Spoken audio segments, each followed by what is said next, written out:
A semana passada foi extremamente conturbada para o Bitcoin, com a decisão da China de banir mineradores da província de Sichuan, o que fez com que a criptomoeda recuasse cerca de 17%, fazendo com que quase zerasse os ganhos de janeiro a junho deste ano. Porém, duas coisas interessantes aconteceram com o Bitcoin.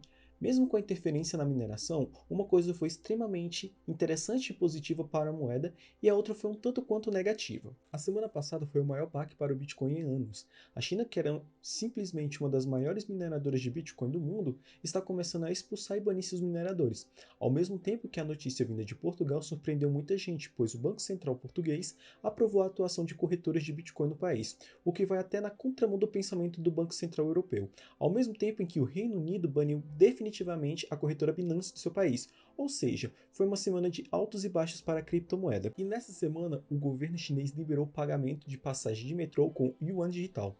Qual será a relação do banimento de mineradores com o início desses testes do Yuan? Será um maior controle do governo? Bom, vamos descobrir tudo isso no vídeo de hoje. Desde muito tempo, a União Europeia e países do bloco vêm sendo contrários ao Bitcoin, mas essa semana o Banco Central de Portugal aprovou a legalização de corretoras de Bitcoin no país. De início, aprovou duas corretoras. Com isso, Portugal se tornou o primeiro país que realmente legalizou esse tipo de empresa no continente. Ao mesmo tempo que, em fevereiro deste ano, o governo alertava sobre os riscos do Bitcoin e até então não tinha nenhuma ideia de aprovação ou algo do tipo, o que, na minha opinião, causou até uma certa estranheza ao invés de comemoração. E qual a opinião de vocês em relação a isso? O governo português acertou ao aprovar a regulação desse tipo de corretora? E é interessante notar que o governo português vai bem na contramão do Banco Central Europeu, que neste ano um dos membros do comitê executivo afirma que o Bitcoin não possuía características de moedas.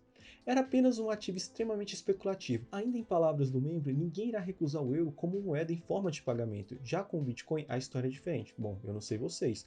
E quanto ao membro do comitê do Banco Central Europeu, mas eu aceitaria tranquilamente tanto o euro quanto o Bitcoin como forma de pagamento. Brincadeiras à parte, eu acredito que essa afirmação vai de encontro à afirmação do BIS, Banco de Compensação Internacional. Tanto o BIS quanto diversos bancos centrais ao redor do mundo, eles têm um receio com o Bitcoin. Algumas das afirmações é que o Bitcoin possui um sistema frágil e que pode perder a confiança ao longo do tempo. Segundo algumas instituições, as criptomoedas não possuem intenção de ajudar o investidor no geral. Por falta de mecanismo de resgate, elas tendem a operar contra o bem público, e essa recente fala do BIS foi extremamente dura em relação ao Bitcoin, visto que acordos com o BIS e os bancos centrais estão ao redor do mundo vão combater de forma eficiente o seu papel no sistema financeiro. Então, por essa fala, podemos entender que é possível que o Bitcoin possa sofrer um número bem grande de repressões ao longo do tempo, até porque, de acordo com o Banco Central Europeu, o relatório deste ano haverá possibilidade da implementação de um euro digital. Segundo palavras do próprio Banco Central Europeu, o euro digital combinaria a eficiência e a segurança de uma moeda de um banco central, o que indiretamente não ocorre com o Bitcoin, por não ter um órgão regulador.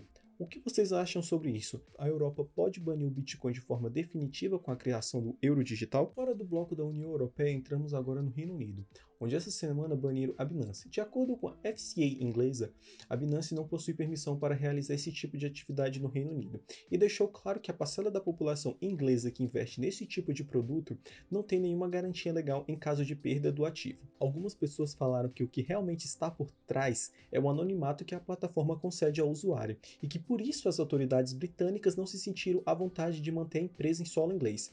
Então isso é uma reviravolta muito grande ao mundo do Bitcoin. Ao mesmo tempo que vemos Portugal aprovando a entrada de corretoras, o Banco Central Europeu e o BIS fazem duras críticas ao Bitcoin e o Reino Unido banindo e deixando claro aos usuários que eles não possuem nenhuma forma legal de recuperar o dinheiro em caso de perda. Qual a opinião de vocês em relação a isso? Escreve aí nos comentários, aproveita e se inscreve no canal. Também ative as notificações e deixe aquele like para fortalecer o nosso trabalho.